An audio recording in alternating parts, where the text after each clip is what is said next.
ఓం గణేశాయ నమః. ఓం శ్రీ మాత్రే నమః. జై శ్రీరామ్. అందరికీ నమస్కారం. ఈ వీడియోలో నేను ఉగాది గురించి వివరాలను తెలియజేస్తాను. అసలు ఉగాది అంటే ఏమిటి? ఉగస్య ఆది అనేది ఉగాది. ఉగ అనగా నక్షత్ర గమనం, జన్మ, ఆయుష్షు అని అర్థం. ఉగాలో ఊ అనగా నక్షత్రం, గా అనగా గమనం, అంటే నక్షత్ర గమనాన్ని తెలిపేదన్నమాట. ఆది అనగా మొదలు, అనగా ప్రపంచం జన్మాయుష్యులకు మొదటి రోజు కనుక ఉగాది అయ్యింది. యుగం అనగా రెండు లేక జంట అని అర్థం. ఉత్తరాయణ దక్షిణాయనములనబడే ఆయన ద్వయ సంయుతం యుగం, సంవత్సరం కాగా ఆ యుగానికి అది ఉగాది అయ్యింది లేదా యుగాది అని కూడా పిలుస్తారు. చైత్రమాసే జగద్బ్రహ్మ సపర్ణాపదమే అహని వత్సరాదో వసంతాదో రసరాజ్యే తదైవ చ. అంటే బ్రహ్మకల్పం ప్రారంభమైన మొదటి ఉగాది ప్రభవ, మొదటి ఋతువు వసంతం, మొదటి నెల చైత్రం, మొదటి తిథి పాడ్యమి, వారంలో మొదటి రోజు ఆదివారం. అంటే ఆ సమయంలో ఈ సృష్టి ప్రారంభమైనది అని దాని అర్థం. దీనికి ఒక ఇతిహాసం ఉన్నది. పూర్వం సోమకాసురుడు అనే రాక్షసుడు ఒకనాడు బ్రహ్మ వద్ద ఉన్న వేదాలను దొంగిలించి సముద్రంలో దాక్కున్నాడు. అప్పుడు బ్రహ్మ తనకు సహాయం చేయవలసినదిగా శ్రీ మహావిష్ణువుని కోరాడు. అప్పుడు విష్ణువు మత్స్యావతారములో వెళ్లి సముద్రములో ఉన్న సోమకాసురుణ్ణి సంహరించి అతని దగ్గర ఉన్న వేదాలను తిరిగి బ్రహ్మకు అప్పగించారు. అలా విష్ణువు బ్రహ్మకు వేదాలను చైత్రశుద్ధ పాడ్యమి రోజు అప్పగించారు. కాబట్టి అలాగే అదే రోజు నుండి బ్రహ్మ సృష్టి ఆవిర్భావాన్ని మొదలుపెట్టారు. కాబట్టి ఈ రోజున మనం ఉగాదిని జరుపుకుంటున్నాం. అంతేకాకుండా ఈ ఉగాది రోజునే శ్రీరాముడు, విక్రమాదిత్యుడు, శాలివాహన చక్రవర్తి పట్టాభిషిక్తుడైన రోజు కూడా ఉగాదే. వరాహ మిహిరుడు పంచాంగాన్ని జాతికి అంకితం చేసింది కూడా ఈ ఉగాది రోజునే.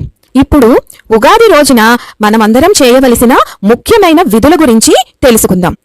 ఉగాది రోజున బ్రాహ్మీ ముహూర్తంలోనే తైల అభ్యంగన స్నానం ఆచరించాలి. ఇలా చేయటం వల్ల మనకి ఉన్న అలక్ష్మి తొలగిపోయి మనకి లక్ష్మీదేవి యొక్క సంపూర్ణ కృప కలుగుతుంది అని పెద్దల వాక్కు.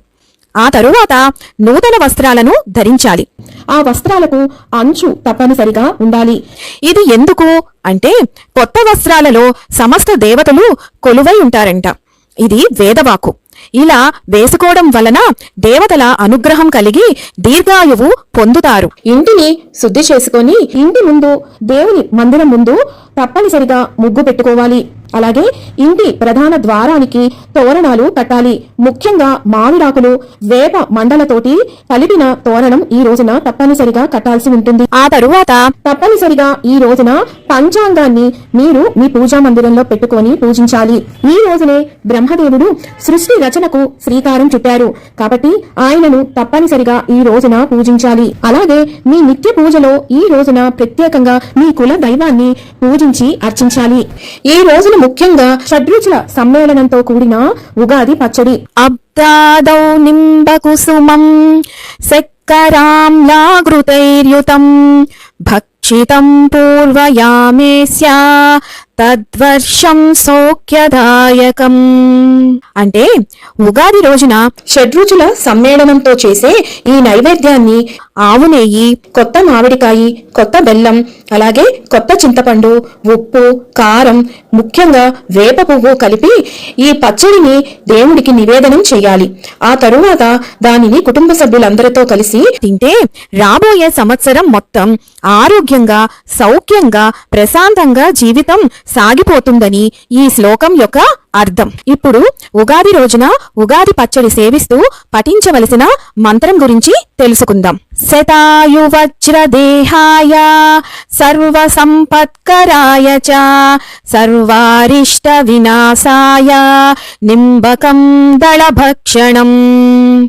అంటే వేప పువ్వుతో కూడిన ఉగాది పచ్చడిని తినడం వల్ల దేహం వజ్ర సదృశమై సర్వారిష్టాలు తొలగిపోతాయని, నూరేళ్లు సుఖంగా జీవిస్తారని ఈ శ్లోకం యొక్క అర్థం.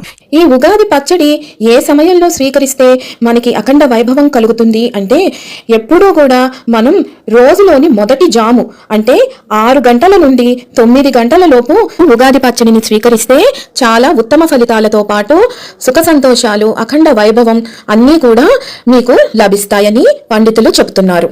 అలాగే చాలా మంది ఈ రోజున కొత్త బియ్యం మరియు కొత్త బెల్లంతో చేసే బొబ్బట్లను కూడా నివేదనం చేస్తారు. ఇక అతి ముఖ్యమైనది పంచాంగ శ్రవణం. ఈ రోజున మీ ఇంట్లో పెద్దలు ఉంటే కనుక వారి చేత పంచాంగాన్ని చదివించుకొని తప్పనిసరిగా వినాలి. ఎందుకు మనం పంచాంగ శ్రవణం చేయాలి ఈ రోజున అంటే పంచాంగంలో 5 అంగాలు ఉంటాయి. తిథి, వారము, నక్షత్రము, కరణము, యోగము. వీటిని తెలుసుకోవటం వలన మనకు కలుగు కష్టనష్టాలకు ఉపాయాలు తెలుసుకొనవచ్చును. ఆ భగవంతుని పాదాలను ఆశ్రయించి బయటపడవచ్చును. అలాగే ప్రతిరోజు మరియు ఉగాది రోజున పంచాంగం చూడడం వలన వినటం వలన మనకు గంగా స్నానం చేసిన ఫలితం, గోదానం చేసిన ఫలితం లభిస్తాయని పండితులు చెప్తున్నారు. అంతేకాదు మనకు సంపద, దీర్ఘాయువు, పాపనాశనము, ఆరోగ్య సిద్ధి, విజయము, శత్రువులు కూడా దూరమవుతారని, సంతాన సౌభాగ్యం దొరుకుతుందని కూడా చెబుతున్నారు. పంచాంగ శ్రవణం మనం 12 గంటల లోపు వినాల్సి ఉంటుంది. లేదు అంటే సంధ్య వేళ పంచాంగ శ్రవణం చేయాలి. అలాగే ఈ రోజున ప్రతి ఒక్కరూ కూడా వాళ్ళ ఇంటిపైన కాషాయ రంగుతో ఉండే జెండాను, సూర్యుడి బొమ్మ ఉండేటట్లు చూసుకోండి. ధ్వజాన్ని నిలబెడితే మనకి అన్ని వేళలా జయం చేకూరుతుంది. అలాగే ఈ రోజున రాజదర్శనం చేయాలి. అంటే శివపార్వతుల ఆలయానికి గాని, లక్ష్మీనారాయణుల ఆలయానికి గాని వెళ్లి దైవ దర్శనం చేసుకోవాలి. ఈ రోజున మీ గురువులను, పెద్దల దర్శనం చేసుకొని వారి ఆశీర్వాదం తప్పనిసరిగా పొందాలి. ఈ రోజున గోపూజ మరియు వృషభ పూజ చేయాలి. అంతేకాదు ఉగాది రోజున నూతన ప్రారంభాలు చేస్తారు.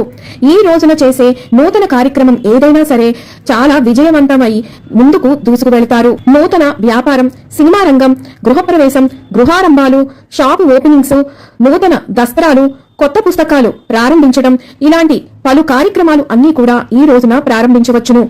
రాబోయేది ఎండాకాలం కాబట్టి ఈ రోజు నుండి మజ్జిగ చలివేంద్రం గాని, మంచినీటి చలివేంద్రాలు గాని నెలకొల్పితే దానికి వచ్చే అఖండ పుణ్యం అంతా ఇంత అని మనం చెప్పలేము. ఒకవేళ అంత శక్తి లేకపోతే వాళ్ళకి ఏదైనా కొంత ధన రూపేణా మీ వంతుగా మీరు వాళ్ళకి ఇవ్వవచ్చును. ఈ రోజున విసిని కర్రలు, పానకం మొదలగునవి పంచి పెడితే చాలా మంచిది. ఇవ్వండి ఉగాది యొక్క సమస్త విషయాలు. తెలుసుకున్నారు కదా మరి. మరొక వీడియోతో మిమ్మల్ని అందరినీ మళ్ళీ కలుసుకుంటా. సెలవు మరి. సర్వం ఈశ్వరార్పణమస్తు. స్వస్తి.